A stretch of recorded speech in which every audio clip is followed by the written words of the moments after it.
Good evening, everyone, and welcome back to the Suburban Proletarian. Tonight's video is going to be a little bit impromptu. It's kind of off the cuff. I thought I was going to have to work tonight, and it turns out I don't. So I thought this would be a perfect opportunity for me to film the third installment in my series of videos about these carbon fiber parts that have been provided to me by A to Z Composites in Bellingham, Washington. The owner of A to Z Composites, Charles Coffey, was very nice, and he reached out to me several months ago and provided me with some parts. They're now producing a line of carbon fiber parts for the KLR 650, as well as a couple of other motorcycles. I will put a link to their website in the description text down below. As I said, there's a couple of other bikes they're making parts for, which I can't remember off the top of my head, but go check out their website. When I first started doing these videos, I don't know, maybe 2 months ago, the parts were not commercially available. I think as of now, everything that I have reviewed, which so far has been these carbon fiber fairing side covers and the cover plate for the rear master cylinder, you can see over there, as well as these fork guards, I think are all available for purchase now on their website. So go ahead and check that out. And as I just said, today we're going to be looking at these carbon fiber fork guards. I think the packaging has been updated a little bit since this was sort of their prototype packaging. This comes with paper printed instructions. I think the latest parts, according to Charles, are going to actually come with a QR code that you can scan for installation instructions. In addition to that, in my discussion with Charles last week, I think he said they now have some instructional videos on installation up on their website, which you can check out. I haven't had a chance to look at those yet, but I want to see how these look. The rear master cylinder cover, the fairing covers, they're kind of tying each other together, but I'm really interested to see what these skins look like when I get them installed on the forks. They're very lightweight, very thin carbon fiber skins, but they're extremely stiff, very high modulus, as you would expect from carbon fiber. And I think they just snap over the aluminum fork bodies here and basically provide protection from stone chips and other light impacts. I can see, actually, I hadn't even realized it, but I've already got a number of little chips on my forks over the course of just a couple of thousand miles. So I'm going to go ahead and take these out of the packaging. We're going to turn the camera around and see how these go on. I think this is going to be a simple installation video. I think these basically just snap on. One of these is slightly different than the other. There are some brake controls on the left-hand fork, which have a plastic cover. I think this has to do with the ABS system. I'm not 100% sure. So I think I might have to take some stuff apart over here to get the second skin on. Anyway, that's enough talking. Let's turn the camera around and take a look at how these things go onto the forks. All right, so once again, this is going to be a much simpler installation than the other parts that we've installed so far. Again, this one comes with printed instructions. The parts that you buy or have already bought probably came with a QR code that you can scan for the instructions. And again, there are videos on A to Z Composites website, which you can watch. And I actually just watched the video on this installation, and it's pretty straightforward. But clean lower fork legs. I've already taken the liberty of doing that. They're pretty clean. There are a few tiny little chips already forming on here, so these are going to be a welcome addition. Here's our carbon fiber part. As you can see, this throttle side fork guard is pretty much symmetrical. I don't really think there's a top and a bottom, and it's just a very thin carbon fiber skin. It's quite stiff, and there's some fibrous material, maybe some felt, probably synthetic, I would imagine not natural, on the inside to keep the guard from scraping the paint of the fork leg. Now, the old instructions that I have here tell you to start at the top, but the video I just watched showed the installation starting at the bottom. So,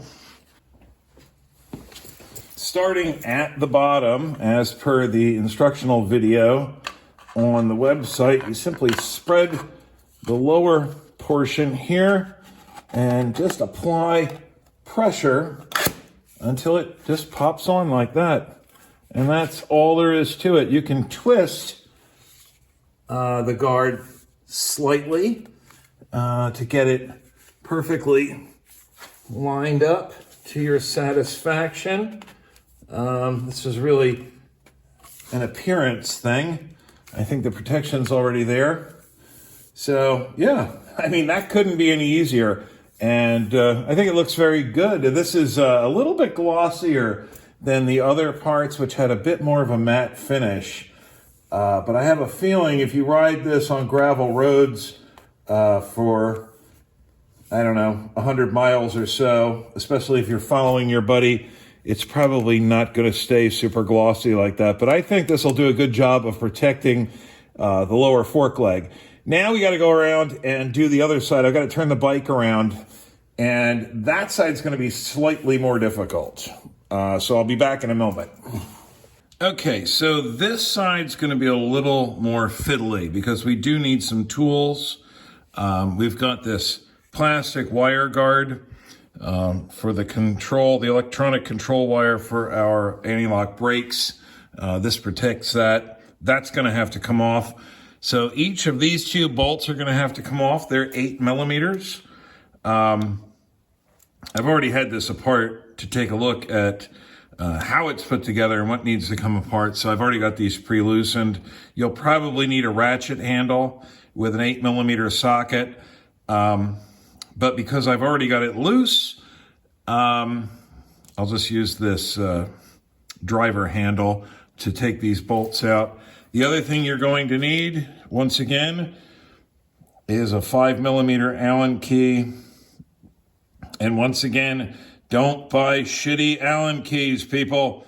Buy Allen brand Allen keys. They are the most consistent, tightest fitting Allen keys, and they will make your life a lot easier. Chinese Allen keys are the devil. So I'm going to go ahead and take this cover off. The first thing we need to do, however, and I don't know if this is absolutely necessary. It's not detailed in the instructions from A to Z Composites, but you get a little bit of extra slack.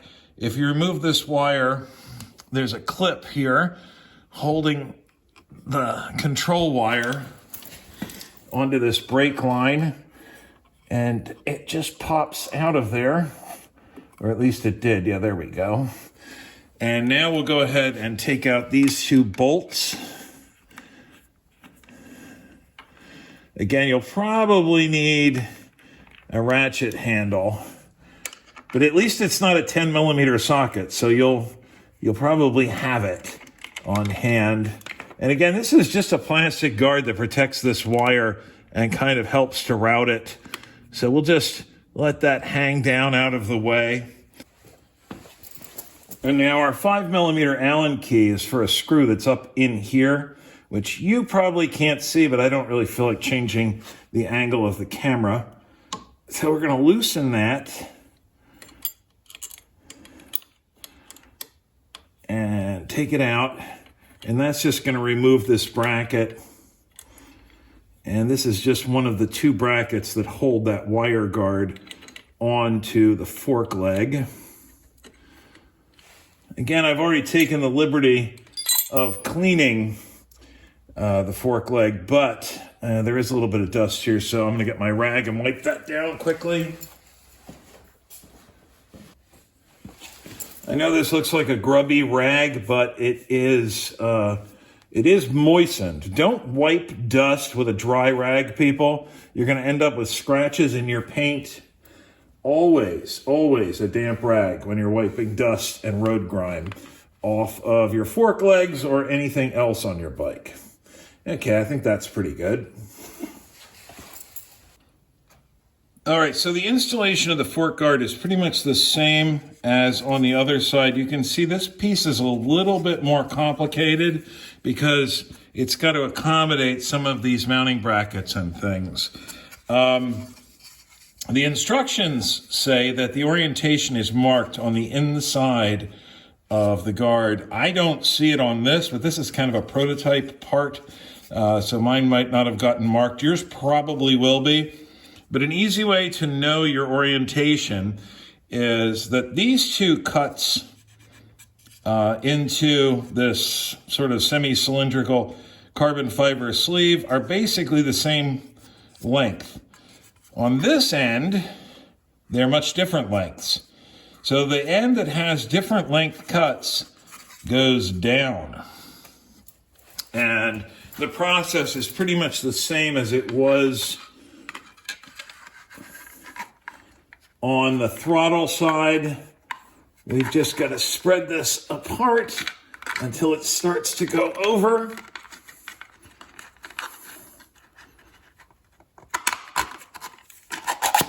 And there we go. And just like on the other side, we fiddle around with this a little bit until we get it positioned where we want it. I think this rotates around a bit more. This part of this cutout should be just about against that stud that the bracket attaches to. And that all looks fine. So now we'll go ahead and put our bracket back on. As I'm always fond of pointing out, the KLR is a thumper. There's lots of vibration, so a little bit of blue Loctite is your friend. This is our 5mm Allen key once again. Damn it. There is a little stud on the back of this bracket that will get your bracket oriented correctly. You see this hooded section on the top here is more or less horizontal. There's a little stud, so when you tighten this down, it will be just about where it needs to be. And we'll give that just a little bit of KLR torque, not too much.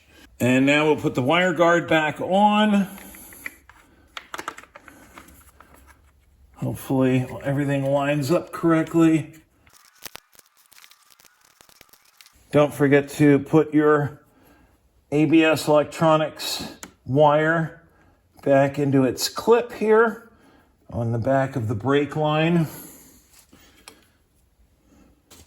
And then just because I'm a maniac, I will go ahead and take these two screws back out, put a couple of drops of Loctite on there just to keep those in place. And so there it is. I think it looks great. I think it ties the bike together with the other carbon fiber parts. I can't wait to see what Charles comes out with next. Of course, a carbon fiber skid plate is coming soon, and I look forward to getting one of those. Any of these little plastic panels on the bike would be great in carbon fiber. I know there's probably a limit to what Charles wants to do regarding the KLR 650, but I mean, this would be a great thing to reproduce in carbon fiber. Charles, if you're watching, of course, I could just continue to suggest various different plastic body panels until the entire bike was carbon fiber, but I don't imagine you want to invest that much effort into it. So, all right, I'm going to get to work editing this and posting it up, and I hope to catch each of you on the next one. Later, guys.